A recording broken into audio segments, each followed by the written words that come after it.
ఇక్కడ కొంతమంది వీర మహిళలు కూడా ఉన్నారు. వాళ్ళు అంటే ఇక్కడ తెలంగాణలో ఉండి ఆంధ్ర ప్రాంతంలో ఎన్నికల్లో ఒక శివంగుల్లా పనిచేశారు. వీళ్ళు ప్రత్యక్షంగా నేను కూడా ఆ ఎన్నికలు కవర్ చేయడానికి వెళ్ళినప్పుడు నేను చూశాను. లిఖిత గారు ఉన్నారు. లిఖిత గారు, రేపటి కార్యక్రమం గురించి చెప్పండి. ఏంటి తెలంగాణలో జనసేన భవిష్యత్తు ఏంటి? నమస్తే అండి అందరికీ. తెలంగాణలో జనసేన చాలా బలోపేతం అవుతుంది.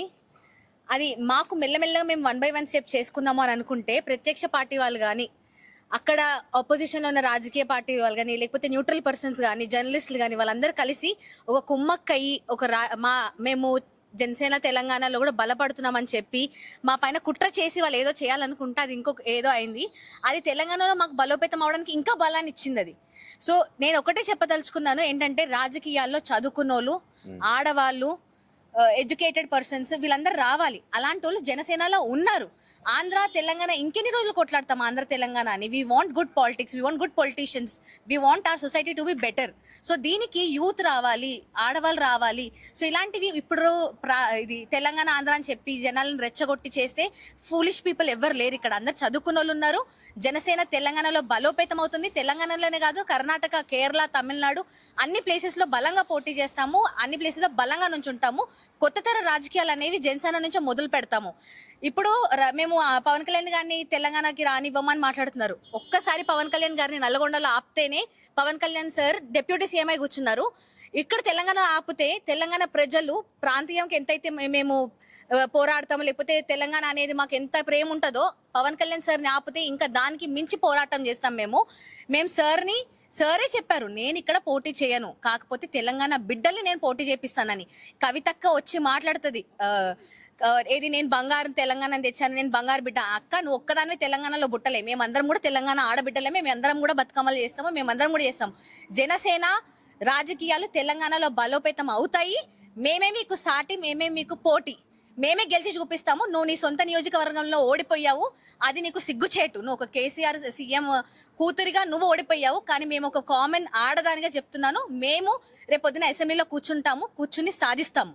Right, great. అంటే వాస్తవానికి ఇవాళ జాతీయ పార్టీగా ఒకవేళ జనసేన పార్టీ గుర్తింపు తెచ్చుకుంటే ఆ ఘనత కూడా తెలంగాణ వాళ్ళకి దక్కుతుంది. ఎందుకంటే తెలంగాణలో జరిగిన రాజకీయ పరిణామాల తర్వాతనే పవన్ కళ్యాణ్ గారు పార్టీ మీద మరింత దృష్టి పెట్టి జాతీయ స్థాయిలో విస్తరించడానికి ప్రయత్నం చేస్తున్నారు. మనతో పాటుగా అడ్వకేట్ శ్రీష గారు, రేపటి కార్యక్రమం గురించి చెప్పండి. సో ఏంటి అసలుకి జనసేన పార్టీ లక్ష్యం ఏంటి, ఏ రకంగా వెళుతుంది? వాస్తవానికి అంటే కత్తి మీద సాము లాంటిది ఇది. ప్రాంతీయవాదాన్ని విస్మరించని జాతీయవాదం ఎట్లా సాధ్యమైంది? ఏమాత్రం తేడా వచ్చినా తెగిపోతుంది. అట్లాంటి కత్తి మీద సాము లాంటి ఒక పదం ఇది. ఎక్కడ చాలా బ్యాలెన్స్డ్గా ఉండాలి. ఎట్లా చేయగలుగుతారు దీనికి? ప్రత్యేకించి చెప్పాలంటే, మనకి స్వతంత్రం సాధించుకున్న తర్వాత, మన రాజ్యాంగం అమల్లోకి వచ్చాక, అంటే మన గణతంత్రపు భారతదేశం వచ్చిన 70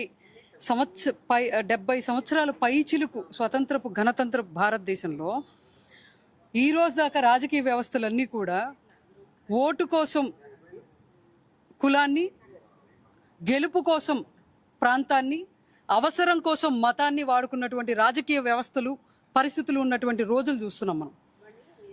ఇటువంటి పరిస్థితుల్లో నుంచి ఒక నవతరపు ఒక రాజకీయ ప్రస్థానంతో ఆయన పార్టీ మొదలుపెట్టినప్పుడే చెప్పారు. అధ్యక్షుడు పవన్ కళ్యాణ్ గారు చెప్పిన మాట ఏంటంటే, నేనంతా కలిపి పిడికిడంత మట్టే కావచ్చు, కానీ గొంతెత్తితే ఈ దేశపు జెండాకున్నంత పొగరు ఉంటుందని చెప్పారు ఆయన. వారు చెప్పినటువంటి మాటకు వారు ఎప్పుడు కట్టుబడి ఉన్నారు. అయితే అధ్యక్షులు పవన్ కళ్యాణ్ గారు ఎప్పుడు చెప్తారు, కుల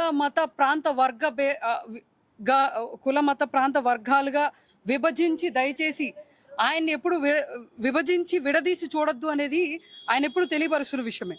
క్లియర్గా చూస్తే నరనరాల ఆయన ఒక ఆశయంతో భారతదేశపు యొక్క ఒక ఉజ్వల భవిష్యత్తు భారతదేశానికి ఉండాలి, అందులో ఆయన ఒక సమిధ అవ్వాలి అనేటువంటి ఒక దీక్ష పూనుకుని ఒక సంకల్పంతో బయటకు వచ్చిన ఒక వ్యక్తి అధ్యక్షులు పవన్ కళ్యాణ్ గారు.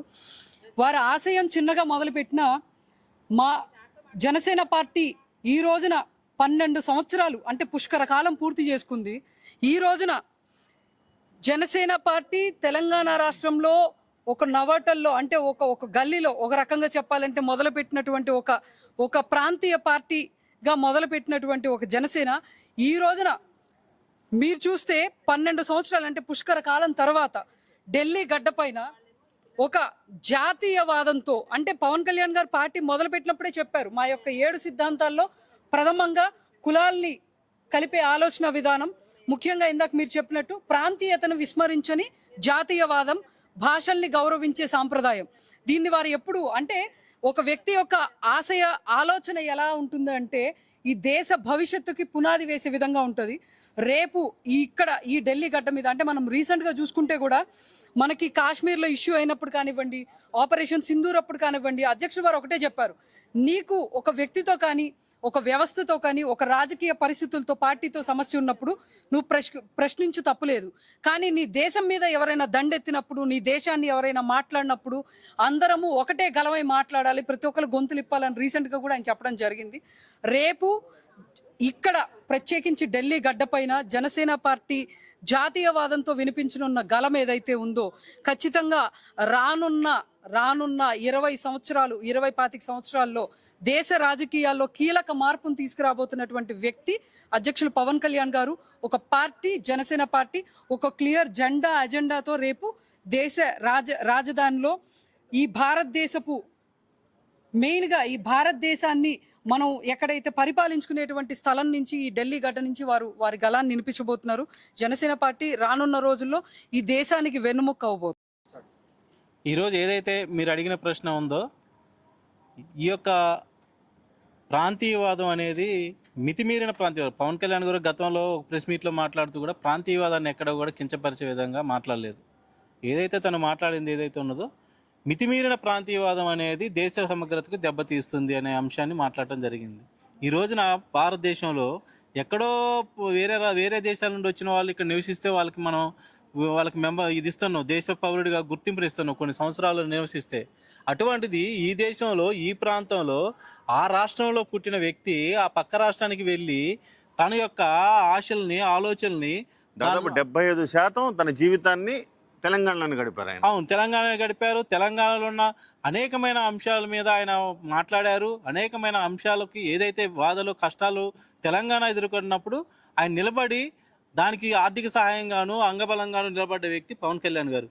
ఏదైతే ఇప్పుడు మీరు అడిగిన ప్రశ్న ఒకటే నేను చెప్పేది, ఇప్పుడు ఈ దేశం కూడా రాష్ట్రం కావచ్చు దేశం కావచ్చు అంతా కూడా ఏంటంటే విభజించబడబడుతుంది. ఎందుకంటే కులం పేరుతో కానీ ప్రాంతం పేరుతో కానీ ఆయా సంస్థల పేరుతో కానీ విభజనకు గురయ్యే పరిస్థితి ఉన్నది. ఏదైతే బ్రిటిష్ రూల్లో జరిగినట్టు విభజించు పాలించే విధానాన్ని ఈ రోజున పాలకులు తీసుకొచ్చే ప్రమాదం ఉన్నది. కాబట్టి ఈ రోజున మాట్లాడుతున్నట్టు 4-5 మీరు ఈ రోజున ఏమన్నారు, మీ మీడియా మిత్రులు కూడా జర్నలిస్టులు కూడా నేను తెలియజేసేది ఏంటంటే దయచేసి దీన్ని మీరు కవర్ చేయాల్సిన అవసరం ఉన్నది. ఎవరైతే మాట్లాడుతున్నారో ఆ 4 వ్యక్తులు తప్ప మిగతా వాళ్ళు ఎక్కడైనా వచ్చి ఈ యొక్క మాకు అన్యాయం జరిగిందని చెప్పి నేను తెలియజేస్తా ఉన్నాను. ఈరోజు మీరు చూడండి, ఈ ఉస్మానియా యూనివర్సిటీలో అనేక మంది ఉద్యమకారులు ఉన్నారు. ఏ ఒక్క ఉద్యమకారుడైనా కానీ పవన్ కళ్యాణ్ గారు వ్యతిరేకంగా మాట్లాడా? మాట్లాడలేదు. ఎందుకు అంటే పవన్ కళ్యాణ్ గారు ఉద్యమకారులు అంటే వాళ్ళు కాదు. ఉద్యమకారులు అంటే కనబడే 4 మాట్లాడితే యావత్ తెలంగాణ మొత్తం కూడా ఈ రోజున పవన్ కళ్యాణ్ వ్యతిరేకంగా ఉంది అని అనుకుంటే మాత్రం అది కరెక్ట్ కాదు. కాబట్టి ప్రతి ఒక్క అంశంలో ఏదైతే పవన్ కళ్యాణ్ గారికి సపోర్టర్స్గా నిలబడ్డ వ్యక్తులు ఉన్నారు, పవన్ కళ్యాణ్ అంటే గిట్టని వ్యక్తులు ఈ రోజున ఇక్కడ ఏదైతే రాజకీయం దొరకి ఈ రోజున మాట్లాడుతున్న వ్యక్తులు ఎవరు కూడా ఈ రోజున పుట్టింది కాదు తెలంగాణ వాదం అంటే. ఆ రోజున దొరగడియకి వ్యతిరేకంగా ఆ రోజున ఎర్ర జెండా ఎత్తిన సాకల ఐలమ్మ లాంటి వ్యక్తులు మోసుకొచ్చిన తెలంగాణ వాదం అనేది ఈ రోజు వచ్చిన మాట్లాడుతున్న వ్యక్తులు వీళ్ళు తెలంగాణ వాదులు కాదు. ఆ రోజున ఆంధ్ర ప్రాంతం నుండి నక్సల్బరి ఉద్యమాన్ని ఈ రోజున తెలంగాణ ప్రాంతానికి తీసుకొచ్చి ఉద్యమం చేసిన వ్యక్తుల్లో ఆంధ్ర ప్రాంతానికి కూడా ఉన్న వ్యక్తులు ఉన్నారు.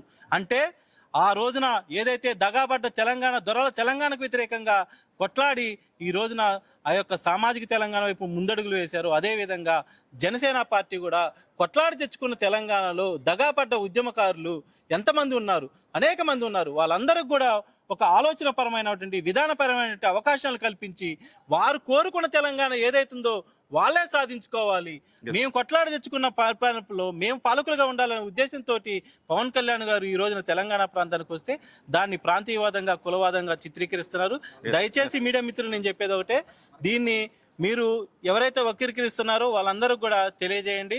ఇది తెలంగాణ వాదానికి పవన్ కళ్యాణ్ గారికి మధ్య జరుగుతున్న వారు కాదు. ఏదైతే కొంతమంది వ్యక్తులు వాళ్ళ యొక్క స్వార్థపూరిత రాజకీయాలకు ఎవరైతే ఉన్నారో Okay. వారికి పవన్ కళ్యాణ్ మధ్య జరిగినటువంటి ఆలోచన విధానంగా చూడాలని చూస్తున్నాం. రైట్.